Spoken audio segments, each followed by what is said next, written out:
नमस्कार, मी मिलिंद पिळगावकर. श्री स्वामीश्वर महाराजांचं जी अभंग गाथा आता मी केल्या स्वामीश्वर महाराजांच्या पुण्यतिथीला प्रकाशित केली, त्याबद्दल आता सांगण्यासाठी असा गा चाललेला आहे. स्वामीश्वर महाराजांची अभंग काही प्रकाशित आहेत, काही आपण वेगवेगळ्या ठिकाणी भजनामध्ये ऐकतो, पण त्यांची मूळ अभंग गाथा म्हणून जी आता सध्या प्रकाशित झालेली आहे त्याचं वैशिष्ट्य म्हणजे ही स्वामी सूत महाराजांना जे काही स्फुरलं तर त्यांच्याबरोबर नाना रेखी असायचे, त्यांचे शिष्य ज्यांच्याकडून स्वामी महाराजांची कुंडली केलेली आहे. स्वामी सूत महाराजांच्या सांगण्यावरून ती केली नाना महाराजांनी.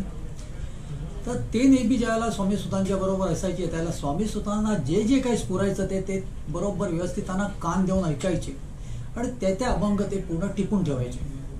आता हे जे हस्तलिखित जे होतं पूर्ण जवळजवळ 350 अभंगांचं हस्तलिखित आहे ते हस्तलिखित स्वामीसूत महाराजांच्या पूर्ण प्रेरणेने माझं तिथे जाणं झालं अहमदनगरला नाना रेखींच्या मठामध्ये. आणि नाना रेखींचे आता जे वंशज आहेत त्यांनी मला उदार मनाने ते दिलं प्रकाशित करण्यासाठी. एक मोठं बाळ मिळाल्याचा तो आनंद होता आणि त्या पद्धतीने ते सगळं हस्तलिखित आम्हाला हातात आल्यावरती महाराजांनी भरपूर परीक्षा घेतली. कारण सुरुवातच अशी होती का ते हस्तलिखित मूळ व्यवस्थित समजून घेणं. त्या हस्तलिखिताचं ते पूर्वीचं लिखाण, पूर्वीचं मराठी, त्याच्यात शब्दफोड हा प्रकारच नाही. एका शब्दाच्या नंतर दुसरा शब्द त्याला पूर्णतः एकत्र असायच्या स्वरूपामध्ये. एखादा शब्द जर अर्धवट झाला तर त्याच्या पुढे आताच्या याच्यामध्ये जसं आपण एक डॅश मारून पुढे घेतो हा पण प्रकार नाही. मग त्या पद्धतीने आम्ही ती सगळी शब्दफोड केली आणि ते सगळं त्या पद्धतीने आम्ही टायपिंग केलं. आणि त्यावेळेला असं लक्षात आलं की आतापर्यंत जे स्वामी सुतांची अभंग जे वेगवेगळ्या भजनांमध्ये आपण म्हटले जातात त्यामध्ये आणि मूळ जे हस्तलिखितांमध्ये खूप फरक आहे. आणि त्यावेळेला खूप लोकांच्या सांगण्यावरनं आम्ही ही अभंग गाथा प्रकाशित करण्याचं ठरवलं. स्वामी सुतांची मूळ अभंग गाथा म्हणजे नेमकं काय, हा मूळ शब्द वापरण्याचंच मुळात त्याचे कारण की आम्हाला मूळ हस्तलिखित मिळाली आणि त्याच्यातून ऱ्हस्व दीर्घ आता ज्या पद्धतीने ज्या काय आपल्याला वाटतात चुका आहेत किंवा सुधारणा करण्याची गरज आहे आम्ही त्या काही केल्या नाहीत. चुकांची सुधार केली नाही, काही केलं नाही. अगदी अजिबात आपल्याला न समजण्यासारखे जे शब्द असतील ते शब्द आम्ही खाली त्याचं शब्दफोड केली. आता हे अभंग गाथा जेव्हा आम्ही एकत्र ज्यावेळेला घेतली आणि वेगवेगळे अभंग जेव्हा आम्ही ते त्या पद्धतीने सगळे घेतले त्याच्यासाठी वेगळी डिक्शनरी आणल्या, जुन्या डिक्शनरी घेतल्या आम्ही. आता ज्या दुकानात घेताना आम्ही डिक्शनरी घेतली नाही कारण त्याच्यामध्ये ते शब्द आम्हाला मिळण्यासारखंच नव्हते. मग काही संदर्भ विभाग घेतले रजिस्टर वगैरे त्यांच्याकडूनही त्यांना विनंती करून त्या डिक्शनरीज घेतल्या वापरायसाठी. मग त्याच्यातून ते शब्दफोड केले आणि नंतर एक याच्यामध्ये महाराजांच्या कृपेने म्हणा किंवा काय म्हणा त्याच्यातले आम्हाला एक अभंगांचे अर्थ कळायला लागले. आणि तेव्हा एक गोष्ट लक्षात आली की सर्व अभंग सारखे नाही आहेत, त्याच्यात वेगवेगळं आपण वर्गीकरण करू शकतो. मग आता ते वर्गीकरण नेमकं काय, तर काही वर्गीकरण जे आम्हाला लक्षात आलं की त्याच्यामध्ये स्वामीसूत महाराज याचना करत आहेत. तर स्वामीसूत महाराजांनी याचना ती काय करावी, प्रत्यक्ष महाराजांनीच त्यांना मांडीवर घेतला आपला मुलगा म्हणून हरिभानचा स्वामीसूत झाला. याचना करण्यासारखं त्यांच्याकडे काही राहिलं नाही. पण ज्याला आपण याचना म्हणतो आणि आपल्या डोक्यात याचना शब्द जो आल्यावरती आपल्या डोक्यात येतात त्या पद्धतीची याचनाच नाही आहे ती मुळात. स्वामीसूतांच्या याचना म्हणजे सगळ्या पराकोटीच्या आहेत, त्या आपल्या याचना असू शकत नाही. फक्त आपण त्यांच्यापासून काहीतरी शिकण्यासारखं आहे नक्कीच. तशी याचना, त्याच्यानंतर मागणी पुन्हा हा विषय येतो की स्वामीसूत काय मागणार. तरी पण ते प्रत्यक्ष पुस्तक तुमच्या हातात आल्यावरती कळेल की स्वामीसूतांची मागणी काय. त्याच्यानंतर स्वामीसूतांनी लोकांना बोध केलेले आहेत, ते बोध आणि वेगवेगळं म्हणजे त्याच्यामध्ये वियोगाचे काही अभंग आहेत.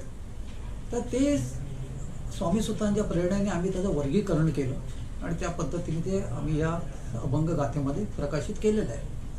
याच्यात महत्त्वाची गोष्ट तुम्हाला सांगण्यासारखं असं आहे, ही जी स्वामीसूतांची अभंग गाथा जी आहे त्याच्यामध्ये स्वामीसूतांनी एक दीक्षा आणि उपचार असं एक आमचं वर्गीकरण आहे. आता दीक्षा आणि उपचार म्हणजे स्वामी महाराजांचं जेव्हा आपण आजच्या जेव्हा जातो महाराजांकडे तेव्हा आपल्याला असं वाटतं की महाराजांची आपण भक्ती करावी, महाराजांचा घरामध्ये फोटो असावा, महाराजांची स्थापना करावी, महाराजांच्या पादुका आपल्याकडे सुद्धा असाव्या आणि त्या पद्धतीने आपण आणतो, सगळं करतो महाराजांनी अगदी साफ मनाने शुद्ध मनाने आपण करतो. पण ही सगळी गोष्ट ही जे उपचार आहेत हे कशा पद्धतीने असावे, स्वामीसूत महाराजांनी घरामध्ये स्वामींची स्थापना कशी करावी एवढंच नाही तर स्वामी महाराजांना उपचार म्हणजे स्वामी महाराजांना नैवेद्य कसा असावा, त्या नैवेद्याचा मेनू काय असावा, त्याच्यानं नैवेद्य झाल्यावरती त्यांचा विडा कसा असावा, त्या विड्यामध्ये काय काय घालावं, अशा इतर अनेक ठिकाणी अभंगातून सांगितलेलं आहे. हे आपण या अभंग गाथेमध्ये उपचार आणि दीक्षा हे एक आपला वर्ग आहे त्याच्यामध्ये आपण घातलेलं आहे. हा विषय झाला अभंगांचा. 350-400 अभंग आहे. आम्ही आमच्या परीने जसं का आम्हाला वर्गीकरण करताय आणि आमचं ॲक्च्युली सगळ्या वाचकांना एक आव्हान आहे, त्याच्यामध्ये जर का आमच्याबद्दलची काही चूक वगैरे आम्ही केली आढळली तर आम्हाला सांगावी, आम्ही पुढच्या आमच्या आवृत्तीमध्ये त्याची सुधार करू. हा झाला विषय अभंगांचा. त्याच्यानं अभंगांच्या नंतर आपण काही इतर रचना केलेल्या आहेत. म्हणजे स्वामी सुतांनी कटाव आणि त्याच्या वेगवेगळ्या इतर रचना सुद्धा आहेत, त्या विशिष्ट प्रकारांनी त्या म्हटल्या जातात. तर तो आम्ही इतर रचना म्हणून तो भाग घेतला आणि त्याच्यामध्ये ते छापलेले आहे. त्याच्यानंतर मग नित्य उपासना म्हणजे सकाळपासून संध्याकाळपर्यंत आपली जी स्वामी महाराजांची उपासना जी असते, अगदी सकाळी उठल्याबरोबर आपली भूपाळीनंतर काकड आरतीच्या नंतर मग आरती, अगदी शेज आरतीपर्यंत मधल्या काळामध्ये विडा, सर्व नैवेद्य सर्व हे सगळं आपण नित्य उपासना म्हणून घेतलेलं आहे. आणि त्याच्यानंतर आपण त्याच्यामध्ये घेतलेलं आहे स्वामी सुतांना स्फुरलेली सहस्त्रनामावली. स्वामी सुतांना सहस्त्रनामावली स्वामींची स्फुरलेली होती.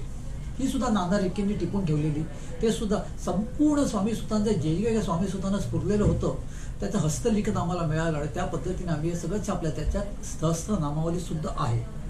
सहस्त्रनामावलीच्या नंतर फार महत्त्वाची गोष्ट म्हणजे याच्यामध्ये अवतारकांड आहे. हा अवतारकांड हा प्रकार इतका दुर्मिळ आहे का तो कुठेच नव्हता याच्या आधी. स्वामी विजय पुराण म्हणून स्वामी सुतांना स्फुरलं होतं. बरं, एक गोष्ट याच्यात प्रामुख्याने सांगतो. ही जी स्वामी सुतांच्या अभंग गाथेमध्ये स्वामी सुतांचं संपूर्ण वाङ्मय आम्ही जेवढं आता उपलब्ध आहे, आमचा असा कधीच दावा नसणार की पूर्ण आहे, पण जेवढं आता आमच्याकडे उपलब्ध होतं ते आम्ही सगळं त्याच्यामध्ये घेतलेलं आहे. त्याच्यात फार महत्त्वाचं आवर्जून सांगण्यासारखं जे आहे, अगदी दुर्मिळ गोष्ट म्हणजे ते अवतारकांड. हरिबा तावडे मुंबईचा मुलगा जेव्हा अक्कलकोटला काही निमित्त होऊन गेला आणि महाराजांचे दर्शन त्यांनी घेतलं, त्याचा हेतू एकच होता की आपली प्रापंचिक उन्नती करून घेण्याची. कुठेतरी काहीतरी स्वप्न बाळगून ते कोकणातून मुंबईत आलं होतं, पण काहीसं निमित्त होऊन त्यांचं अक्कलकोटला जाणं झालं. अक्कलकोटला गेल्यावरती महाराजांनी त्यांना स्वतःच्या मांडीवर खेचून घेतलं आणि त्यांच्या मागण्या वगैरे ऐकण्याच्या ऐवजी त्यांनी डायरेक्ट त्यांना असं सांगितलं की अरे तू माझा आजपासून सूत झालास, माझा मुलगा झाला. आणि आपल्या गादी खालून त्याची कफनी वगैरे काढली आणि त्यांच्या अंगावर ठेवली आणि सांगितलं की आता तू बैरागी हो, सर्व तुझा धंदा रोजगार वगैरे सगळं काय सोडून दे आणि आजपासून तू माझा सूत हो. हरिबाला कळलं नेमकं काय महाराज सांगतायत. आता प्रापंचिक उन्नतीसाठी आलेला माणूस त्याला जर एकदम डायरेक्ट महाराजांनी जर बैरागी करून टाकलं, त्याची अवस्था काय व्हावी. रडू आलेलं त्याला, हे महाराजांना कळलं. एखाद्या आईच्या कडेवरती लहान मुलं असतं, आईला कळतं ते की आता आपलं मुलं रडणार आहे, तेव्हा त्याचं लक्ष वेधण्यासाठी ज्या पद्धतीने आई त्याला सांगते, तो बघ काऊ बघ, तो चिवू बघ वगैरे, आणि त्याचं लक्ष वेधते आणि हळूहळू तो मुलाचा मूड बदलतो. त्या पद्धतीने स्वामींनी हरिबांना सांगितलं, अरे रडतोच काय, बघ माझं पोट किती मोठं आहे, त्याच्यावर हात फिरव. स्वामी सूत किंवा हरिबा तेव्हाचे ते त्या पद्धतीने करतात. महाराजांची आज्ञा म्हटल्यावर त्या पद्धतीने होत असायचं. तेव्हा महाराजांच्या पोटावरती हात फिरवताच हरिबा ट्रान्समध्ये जातात आणि त्यांच्या कित्येक जन्मामागचा एक जन्म त्यांना आठवतो म्हणण्यापेक्षा त्या जन्मातच ते जातात. तेव्हा त्यावेळेला तो विजयसिंग नावाचा एक लहान मुलगा असतो, एक 8-1 वर्षाचा. मित्रमंडळ कोणीही नाही, एकच नाद. सकाळी उठायचं, भरपूर गोट्या खिशांमध्ये ठेवायच्या आणि जाऊन तिथे रानामध्ये गोट्या खेळायच्या. आता हा मुलगा कोणाशी गोट्या खेळतो, काय खेळतो, एकटा खेळतो. लोक येणार जाणारे जे कोण काटकरी वगैरे रानात जायचे यायचे, त्यांना वाटायचं हा मुलगा वेडा आहे. पण हा मुलगा गोट्या गणपती बाप्पांबरोबर खेळायचा, कारण त्या रानामध्ये एक मोठं वटवृक्ष होतं. त्या वटवृक्षाच्या खाली एक छोट्याशा देवळीमध्ये गणपती बाप्पाची मूर्ती होती आणि त्या गणपती बाप्पांच्या बरोबर स्वतःवरती, लहान मुलांचा असा स्वभाव असतो, स्वतःवरती डाव. लहान मुलं जेव्हा खेळतात तेव्हा कधी तुम्हाला कोण आऊट झालेलं दिसत नाही. आऊट झाल्यावरती तिथे कल्लोळ होतो, नाही मी आऊट झालेलोच नाही, इथे काय गणपती बाप्पाची मूर्ती होती, त्याच्यामुळे हा स्वतःच वरती डाव रोज घेऊन गोट्या खेळायचा. पण एक दिवशी या छोट्याशा विजय सिंगाला काय लहर येते माहिती नाही, हा सगळ्या गोट्या बाप्पासमोर टाकतो आणि बाप्पाला सांगतो, चल आज तुझा डाव, तू खेळ. आणि त्यावेळेला बाप्पा कसा प्रगटतो, कसा धरणीकंप होतो, कशी धरणी दुभंगते. आणि बाप्पा ज्या पद्धतीने प्रगटतो, गणपती बाप्पा प्रगटतो, सोंड नसते त्याला, कलियुगातला गणपती बाप्पा तो गोरा पान अष्टवर्ष बालमूर्ती. आणि त्यावेळेला जे काय घडतं वृत्तांत, प्रत्येकच्या गणपती बाप्पा विजयसिंगा बरोबर गोटी खेळायला जे अवतरतो आणि त्यावेळेला विजयसिंग एकसारखं हरत राहतो. मग विजयसिंगाला गोट्या उधार देतो बाप्पा. असं करत करत हा जो पूर्ण वृत्तांत आहे, महाराजांच्या प्रगट लीलेचा वृत्तांत. आणि तेच गणपती बाप्पा जे मी बोलतोय आता, तेच स्वामी महाराज हे त्या विजयसिंगांना पूर्ण आठवतं सगळं, हरिबाला म्हणजे. आणि त्या पद्धतीने 527 ओव्या आहेत या. तो अवतार कांड हा अतिशय दुर्मिळ आहे, कोणाकडेच हा नव्हता. एका मठात होता, पण तो बाहेर कोणासाठी तो आलेला नव्हता अजूनपर्यंत. हा अवतार कांड जो आहे हा अतिशय दुर्मिळ आहे. हा कुठेच तुम्हाला याच्या आधी कधी कोणी त्याकडे कुठेच प्रकाशित झाला नाही. आणि अशा पद्धतीने हे 527 ओव्यांमध्ये स्वामी सुतांनी आपल्यासमोर ठेवलेलं आहे. स्वामी जयंतीचा उपासनेचा हा फार महत्त्वाचा भाग आहे. स्वामींची प्रगट लीला 527 ओव्यांमध्ये नेमकं काय घडलं तेव्हा, हे ह्याच्यावरती ही एक स्वतंत्र उपासना होऊ शकते. हा संबंध जो अवतार कांडाच्या सहित ही जी स्वामी समर्थ अभंग गाथा आहे, हे स्वामी सुतांचं आतापर्यंतचं मिळालेलं संपूर्ण वाङ्मय आहे. स्वामी सुतांच्या वाङ्मया व्यतिरिक्त याच्यामध्ये आम्ही कुठलंच काही भर टाकलेली नाही आहे. आणि संबंध हस्तलिखितावरनं आम्ही हे सगळं पूर्ण घेतलेलं आहे. तर ही स्वामी सुतांची मूळ अभंग गाथा ही गेल्या 16 ऑगस्ट 2019 स्वामी सुतांची पुण्यतिथी होती. त्या दिवशी आम्ही ही प्रकाशित केलेली आहे. समस्त भक्त मंडळांसाठी आणि समस्त भक्त मंडळींसाठी ही एक जणू पर्वणीच आहे. प्रत्येकाच्या घरात ही असावी असं हे पुस्तक आहे. पुस्तक नव्हे, हा ग्रंथच आहे. आणि त्या पद्धतीने ह्याच्यामध्ये फार विशेष गोष्ट म्हणजे फक्त अवतार कांडच नाही, तर कित्येक अभंग सुद्धा आतापर्यंत प्रकाशित नव्हते. हे साधारण मला वाटतं 400 अभंगांच्या पैकी जवळजवळ 200 का 250 अभंग हे अप्रकाशित अभंग आहे. पहिल्याच वेळेला आपल्याला त्याच्यामध्ये जे दिसत आहेत. त्याच्यामध्ये काही एक आमचं असं त्याच्यात वर्गीकरण आहे का ज्याच्यामध्ये तुम्हाला त्या अक्कलकोटामध्ये घडलेल्या ज्या काही घटना ज्या आहेत त्यावेळेला स्वामीसुत महाराज तिथे असत, त्यासुद्धा स्वामीसुत महाराजांनी सांगितलेल्या आहेत अभंगातून. आणि अशा पद्धतीची ही संपूर्ण स्वामीसुतांची अभंग गाथा ही प्रत्येक भक्ताच्या घरी असावी असं एक पुस्तक आहे. दिव्य ग्रंथ आहे हा.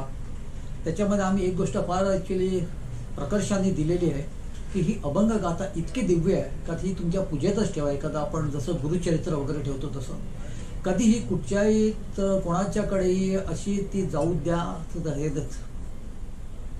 कधी अशा इतर माणसांकडे ती तुम्ही याची देऊ नका की ते लोक त्याचं पावित्र्य राखू शकणार नाहीत.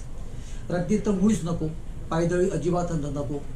आज तुम्ही घेतलंय, उद्या तुम्हाला असं वाटलं की ती तुमच्याकडे नको, तर ती एखाद्याच योग्य माणसाला द्या. अतिशय दिव्य ग्रंथ आहे. तुमच्याकडे असल्याने तुम्ही त्याच्यात वाचन करा, पारायण करा. अतिशय सुंदर आहे ते ग्रंथ. स्वामी सुतांची मूळ अभंग गाथा, स्वामी सुतांच्या पूर्ण नाना हस्तलिखनांवरून केलेली अभंग गाथा जी आहे ही जर तुम्हाला पाहिजे असेल तर आम्ही थेट सुद्धा देतो. आमचा 9757483402 या व्हॉट्सअप क्रमांकावरती आमच्याशी संपर्क साधल्यास ते तुम्हाला कशी मिळू शकेल त्याचा आम्ही तुम्हाला गायडन्स देऊ.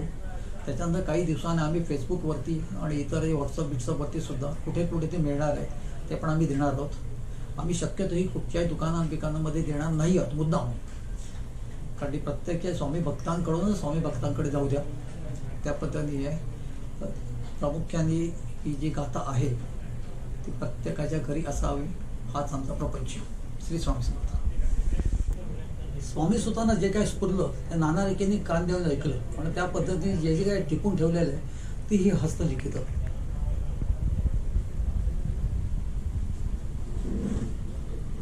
या हस्तलिखितांमध्ये तुम्हाला सांगितल्याप्रमाणे कुठच्याच पद्धतीचा फेरबदल न करता तसंच्या तसं आम्ही हे इथे छापलेलं आहे, म्हणूनच ते मूळ.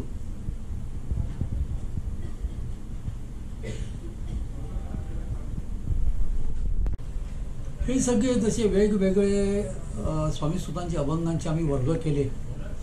त्याच्यात आणखीन एक फार महत्त्वाचा वर्ग म्हणजे स्वामी सुतांनी सुरू केलेले स्वामींचे उत्सव. फारसे नाही आहेत, पण स्वामींची जयंती जी काही त्यांनी सुरू केली ती आज आपण जयंती एका दिवसाची साजरी करतो. हा उत्सव एका दिवसाचा नाही. कांदेवाडीमधला श्री स्वामी समर्थ मठ आहे, तो स्वामी सुतांनी स्थापन केलेला आहे. आणि त्या काळामध्ये स्वामी सुतांचा हा स्वामी जयंतीचा उत्सव आहे, हा 1 महिना अगोदर सुरू व्हायचा. चैत्र शुद्ध द्वितीया ही स्वामींची जयंती. त्याच्याबरोबर 1 महिना आधी फाल्गुन शुद्ध द्वितीयेला स्वामीसुत महाराज स्वामींचं आत्मलिंग समुद्रावरती घेऊन जायचे आणि त्याला समुद्र स्नान पूर्ण घालायचे. या उत्सवाला स्वामीसुत महाराजांनी त्याचा एक वेगळ्या अभंगातून ह्या उत्सवाची महती सांगितलेली आहे. त्याला ते स्वामी महापर्वणी म्हणत. आता अलीकडे हा उत्सव काही स्वामींच्या भक्तांनी पुन्हा सुरू केले गेल्या 10-15 वर्षापासून. हा उत्सव तसं बघायला गेलं तर ह्या उत्सवाने स्वामींच्या जयंतीची सुरुवात होते. 1 महिना अगोदरापासून, म्हणजे स्वामी जयंती हा उत्सव हा छोटा मोठा उत्सव, हा एक खूप एकदम म्हटला तर जल्लोष आहे. फाल्गुन शुद्ध द्वितीयेला स्वामींचं समुद्र स्नान झालं की त्याच्यानंतर कांदेवाडीचा मठ हा रोजच दुमदुमून जायचा. रोज काही ना काय कार्यक्रम असायचे. स्वामीसुत महाराजांचं कीर्तन तर रोज असायचं, त्यांचं प्रबोधन रोज असायचं. स्वामी महाराजांच्या बद्दल ते रोज सांगायचे. रोज लोक आपली ओंजळी भरून प्रसाद घरी घेऊन जायचे. आणि हा असा 1 महिन्याचा उत्सव जो चालायचा. आणि त्याच्यानंतर मग चैत्र शुद्ध द्वितीया उजाडायची. त्याच्या आधी 5 दिवस अगोदर स्वामीसुत महाराज स्वामी जयंतीची गुढी उभी करायची. आणि ही गुढी उभी करून त्याच्यानंतर स्वामीसुत महाराज स्वामी जयंती चैत्र शुद्ध द्वितीया आली का तो उत्सव काय सांगण्याच्या पलीकडे. त्याचं वर्णन करायसाठी प्रत्यक्ष सरस्वती मातेला द्यायला पाहिजे अशा पद्धतीचे तो उत्सव असायचा. अजूनही असतो खूपशा मठामध्ये. पण त्या काळात मूळ उत्सव ज्या पद्धतीने साजरा व्हायचा तो खरोखर बघण्यासारखा असायचा. हा दिवस उपासाचा असायचा. पण महाराज ॲक्च्युली स्वामीसुत महाराज कधीच कोणाला असं नुसतं नाही, ओंजळी भरून प्रसाद द्यायचे. सगळं उपासाचे जिन्नस असायचे. आणि दुसऱ्या दिवशी उपास सोडला जायचा. दुसऱ्या दिवशी स्वामीसुत महाराज स्वतःच्या हाताने सर्व भक्तगणांना प्रसाद वाटायचे. महाप्रसाद असायचा. आणि त्या दिवशी तो उपास जसा एकादशीचा उपास याची दीर्घ काही अजिबात न घेता सकाळ संध्याकाळ तो उपास सोडला जात नाही, त्या पद्धतीने तो उपास असायचा. दुसऱ्या दिवशी स्वामीसुत महाराज स्वतःच्या हाताने सगळ्यांना वाढायचे. खिचडी दही वगैरे हे स्वामीसुत महाराजांनी सांगितल्यानुसार सगळा मेनू असायचा. कांदा भजी असायची, केळ्याचं शिखरण असायचं. आणि अशा पद्धतीने तर तो आम्ही एक वेगळं तिथे वर्ग घेतलेला आहे स्वामी उत्सव. आणि हां, त्याच्यामध्ये एक आणखीन गोष्ट सांगण्यासारखी म्हणजे स्वामीसुत महाराजांनी जे काय आपल्याला उत्सव सांगितलेला आहे स्वामी जयंतीचा, त्या पलीकडे जाऊन एका उत्सवाचं त्यांनी वर्णन केलेलं आहे, ती संक्रांत. संक्रांतीच्या उत्सवाचं त्यांचा एक अभंग आढळतो. त्याच्यामध्ये स्वामीसुत महाराज सांगतायत तिळगुळ तर वाटाच, त्याच्याबद्दल कुठलाच हा नाही विषय नाही आहे आणि त्याच्यावर आमचं काय म्हणणं नाही. पण संक्रांतीच्या दिवशी एकमेकाकडे फक्त स्वामी समर्थ बोलून तरी बघा तोंड किती गोड होतं. ते तिळगुळ वाटायची बहुतेक गरजच पडणार नाही असा हा सुंदर अभंग जो आहे, इतका सुंदर अभंग आहे की त्याच्याबद्दल आपल्याला काही हेच नाही आहे. आणि हे सगळं जे आहे स्वामीसुत महाराजांनी जे उपचार सांगितलेले आहेत, स्वामीसुत महाराजांनी कशी ते पूर्ण रचना करायची पूजेची, सगळं जे काय सांगितलेलं आहे. स्वामीसुत महाराजांनी जास्ती काही सांगितलेलं नाही. फक्त जे स्वामींच्या जयंतीचा तुम्ही कसं साजरा करा, आणि ते तसं बघायला गेलं तर एक व्रत आहे. स्वामीसुत महाराजांनी जे काय सांगितलेलं आहे स्वामी जयंतीच्या बद्दल ते एक व्रत आहे. आणि ते व्रत इतकं फलदायी आहे त्याच्याबद्दल वादच नाही आहे. कारण तुमच्या आमच्यासारख्या माणसांनी स्वामींचं व्रत केलेलं नाही आहे. हे प्रत्यक्ष स्वामीसुत महाराजांनी सांगितलेलं आहे की स्वामी जयंतीच्या दिवशी काय करा. 1 महिना अगोदर स्वामीची महापर्वणी आहे, स्वामीचा समुद्र स्नान आहे. या महापर्वणीचं नेमकं महत्त्व काय तर स्वामीसुत महाराज सांगतात 11 कपिला षष्टीचं बळ त्या एका महापर्वणीमध्ये आहे. महाराजांच्या पादुकांच्या बरोबर एक 3 डुबक्या समुद्रांबरोबर समुद्रामध्ये जाऊन मारून तर बघा संबंध वर्ष तुमचं कसं जातं. त्याच्यानंतर 1 महिना स्वामी जयंती होते. त्या दिवशी उपवास करून बघा, दुसऱ्या दिवशी उपवास सोडून बघा, स्वामीचं नाम घेऊन बघा. आणि आता जे काय आपल्याला मिळालेलं आहे, आता त्याच्यावरती मी माझं सांगतोय की आपल्याला अवतारकांडाचा लाभ झालेला आहे. तर दर स्वामी जयंतीला अवतारकांडाचं जास्ती नाही 527 ओव्याच आहेत, त्याचं पारायण करून बघा. खरोखर या गोष्टी ज्या आहेत, या गोष्टी कोण असं मिलिंद पिळगावकर तुम्हाला सांगत नाही आहेत, प्रत्यक्ष स्वामीसूत महाराजांनी हे सांगितलेलं आहे. मी फक्त त्यांचा निरोप तुमच्याकडे द्यायला आलेलो आहे. त्यांचा निरोप, स्वामीसूत महाराजांचा निरोप तुमच्याकडे देतोय की स्वामीसूत महाराजांनी काय सांगितलेलं आहे. तर स्वामी जयंतीचं जे हे एक व्रत आहे हे घ्या आणि खरोखर तुमचं आयुष्य कसं बदलतं, कसं काय होतंय त्याच्या पुढे ते स्वतः अनुभवा. श्री स्वामी समर्थ.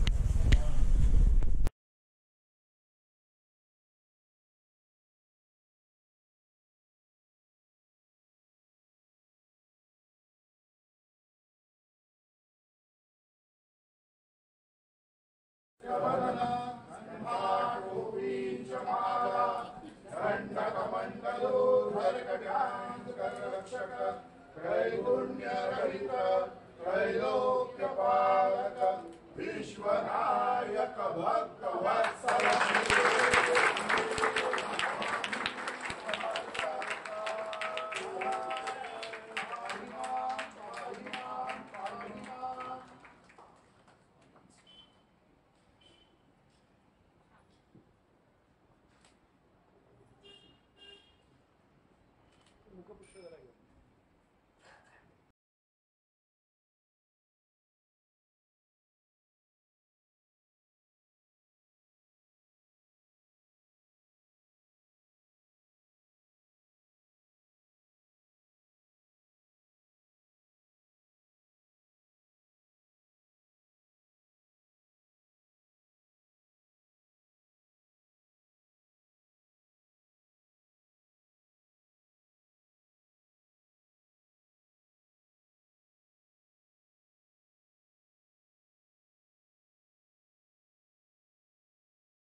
समर्थ